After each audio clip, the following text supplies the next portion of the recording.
options once you pass EC truck driver's So once license. you pass your code EC, you can apply for jobs. And I thought I'm going to be the hero. Everyone's just going to open their doors, and I'm going to get a job driving the biggest trucks with the biggest trailers. And or I was able, at worst case, I was going to drive a luxury bus. I was just going to walk in, and they're going to be like, "Wow, you are here."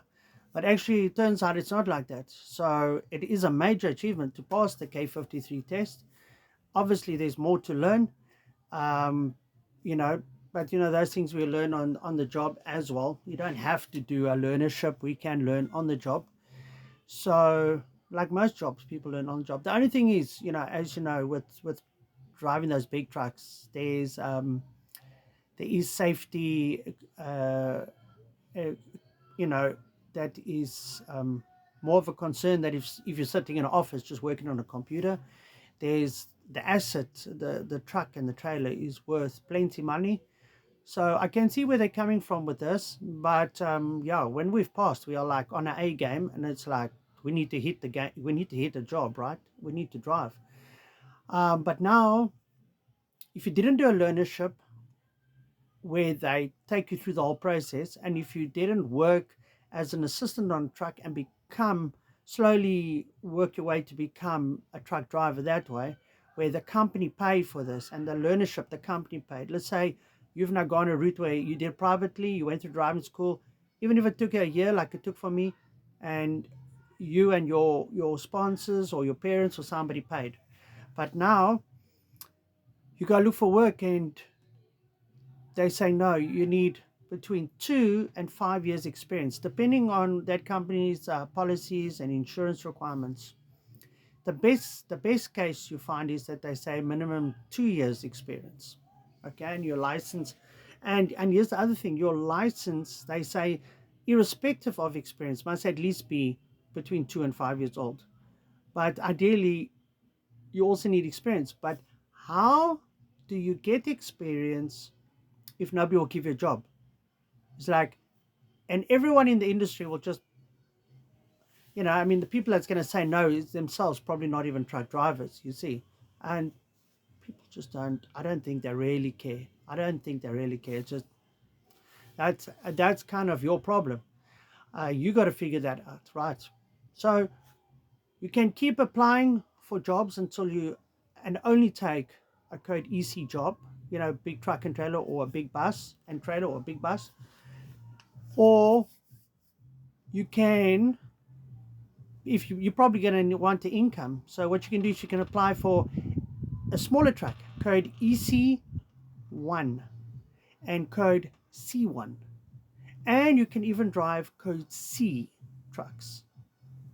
Okay. So sure, they still, I mean, a lot of them are still going to ask for experience, but the exception is that if they're going to make an exception, it's on that size trucks. There's a better chance. So the very biggest rigid trucks, code C, um, small to medium size, code EC1. Oh, I'm finding I'm getting an opportunity like this. You see, I'm getting an opportunity like this. People are saying, okay, because I mean, you've done truck driving with the biggest truck and trailer. You do have experience. You've been to driving school, but so now when you apply for something smaller, it's a lot easier to get in. So that's what I'm finding. Sure, there's still companies that will say, no, you want the experience there. But if you're going to go into like courier companies, um, truck companies, transport companies, take a smaller truck and trailer, or a smaller truck. Actually, Code C is still a huge truck. It's just rigid body, so it can be 16 tons and more. But okay, it's not that big truck and trailer. It's just the big truck. It could be a closed body truck. It could even be a bus. But yeah, so it seems like we might have to drop our expectations a bit. Gain a year experience, keep trying. Gain 2 years experience, keep trying. Oh, here's the other thing. So the next best option of that is you drive smaller trucks, but in a company that has big trucks, big truck and trailer, code EC truck and trailer. So you drive the code EC1, you drive code C, and you drive code C1. But you're in a company that has the big trucks. So you get to know people, you're driving, they get to see, but this man doesn't damage our trucks. He's good with his paperwork, blah, blah, blah. Maybe sometimes they put you on a truck as an assistant. Maybe you get to help like that. You can grow into the position.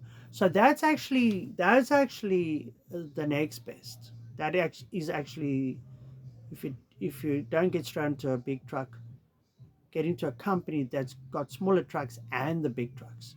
So let's try that. I've now been offered a job in a company that does not have code EC, but has got EC1 and has got C1 trucks. You know, C1 is like 8-ton trucks, and EC1 is 8-ton. It can vary, but in this case, it's a 8-ton truck with about a 4-ton trailer. I'm talking about payloads. So the truck can take 8 tons payload, and the trailer can take about 4 tons. So yeah, and here's the thing: at least we're driving, at least we are working in the field. You know what I'm saying? We're still getting practice. That's the thing, and we'll probably get to know other drivers. We'll probably get to meet other employers and so on. And yeah, we're going to be driving commercially, and that's gonna look very good for us. Okay, so yeah, I encourage you to take a look at that. If you don't give up. If you don't get that big truck and trailer, just drop in the meantime. I've met other drivers that have passed code EC, code 14, but there isn't actually a code 14. It's just it's an old terminology. So I like to use the new terminology, code EC, and they are driving code C1 and code C trucks. They're not even getting a chance on, or they haven't yet driven EC1 trucks. But I now, my first job looks like it's going to be code EC1. And here's the other thing I want to tell you. The next best bet is to look at farms, because there's seasons, and they might not keep permanent drivers on hand to drive their big trucks. Some farmers have a big truck and trailer, and you can apply to them, each season. Just look around when it gets to like end of winter, springtime. See who's advertising for code EC drivers and code EC1 drivers on farms, and so that's another very good option.